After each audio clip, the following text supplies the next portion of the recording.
Hello दोस्तों, कैसे हैं आप लोग। आशा करता हूँ आप सभी अच्छे होंगे। तो दोस्तों, आज हम लोग मैक्रो इकोनॉमिक्स में, जो बेसिकली 12th क्लास है, उसमें मैक्रो इकोनॉमिक्स में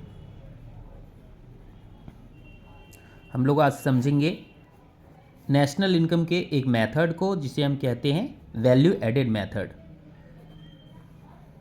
वैल्यू एडेड मेथड। तो दोस्तों, इसको समझने से पहले सबसे पहले तो हम ये समझ लेते हैं कि वैल्यू एडेड मेथड से और कितने इसके और अलग अलग क्या क्या नाम हैं।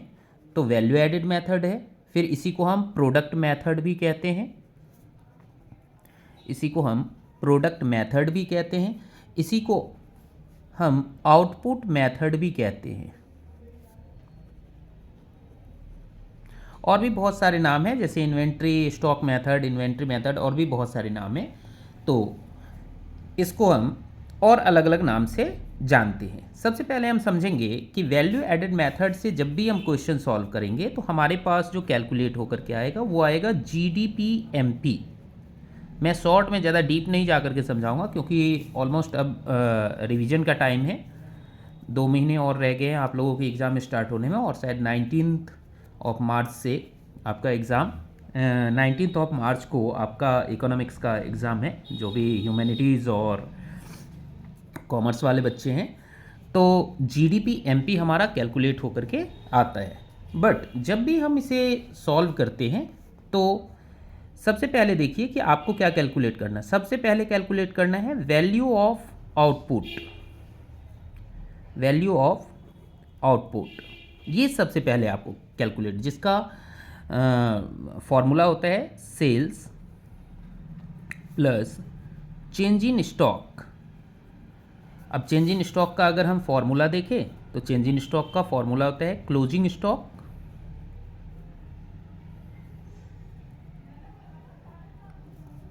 Minus opening stock.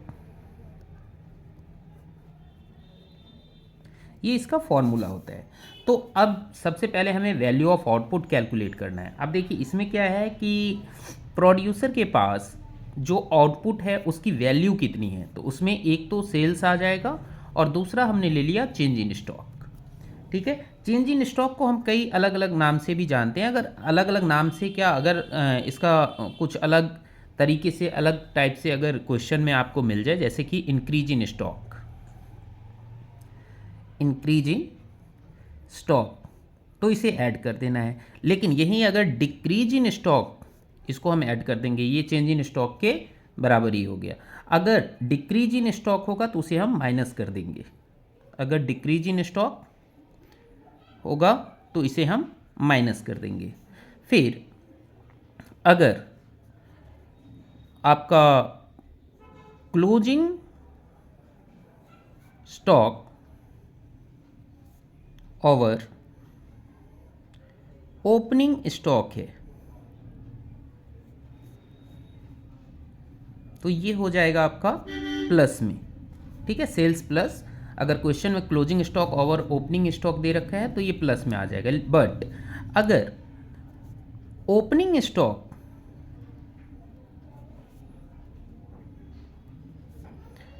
Over closing stock है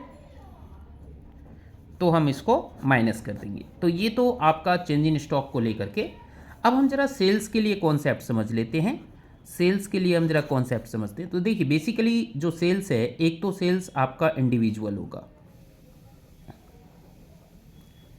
और एक सेल होगा आपका टोटल।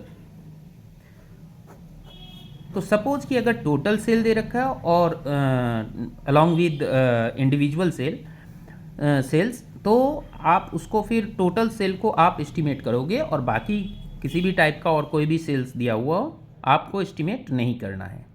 ठीक है, जैसे सेल्स बाय फर्म ए। अब सेल्स बाय फर्म ए दे रखा है, इट मीन्स कि ये फर्म ए का टोटल सेल है।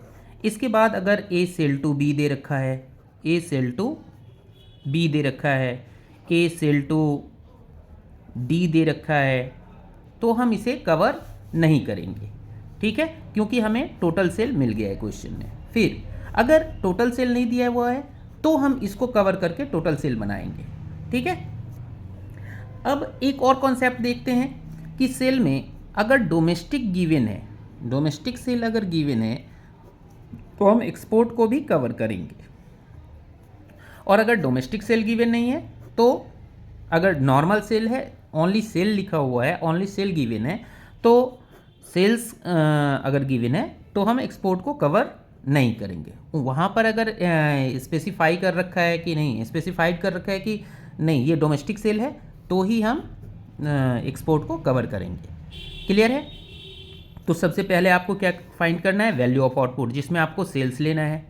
अब सेल्स में अगर डोमेस्टिक दे रखा है तो एक्सपोर्ट को हम प्लस कर लेंगे, प्लस चेंज इन स्टॉक कर लेंगे। अगर इंक्रीज इन स्टॉक है तो प्लस होगा, डिक्रीज इन स्टॉक है तो माइनस होगा। फिर अगर closing stock over opening stock है तो प्लस होगा, और opening stock over closing stock है तो माइनस होगा।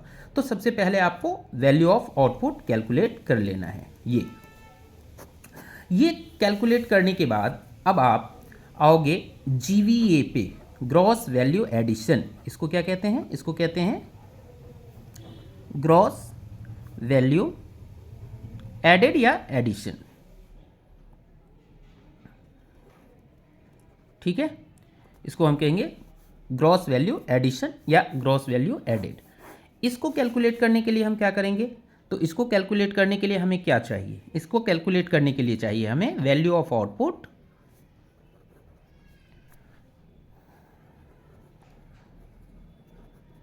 Minus intermediate consumption.